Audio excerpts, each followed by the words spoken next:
பிரியமானவர்களே, மிக அழகான புக்கு.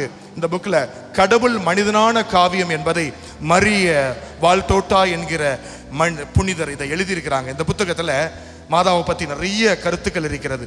இதில் 66வது அதிகாரத்தில் மிக அழகான ஒரு வார்த்தை எழுதப்பட்டிருக்கிறது. அது என்னன்னு சொன்னால், நாம் மாதாவிடம் வந்து ஜெபிக்கும் பொழுது நேர்மையும் பிரமாணிக்கத்தையும் வேண்டி நாம் ஜெபிக்கும் பொழுது கடவுளுடைய அருள் காந்தம் போல நம்மிடம் அணுகி வரும்.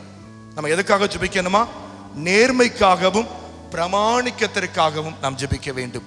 இன்னைக்கு மாதாவுடைய குழந்தைகள் என சொல்லும் பொழுது அந்த அன்னை எவ்வளவு தூய்மையான அன்னை, இயேசுவை ஈன்றெடுத்த அன்னை, கடவுளின் தாய் என நம்முடைய கத்தோலிக்க திருச்சபை அந்த அன்னையை போற்றுகிறது.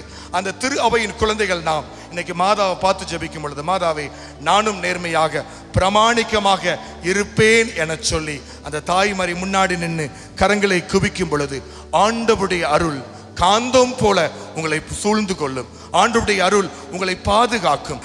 ஆண்டவரை நம்பும் பொழுது புதிய ஆற்றல் நமக்குள் உண்டு.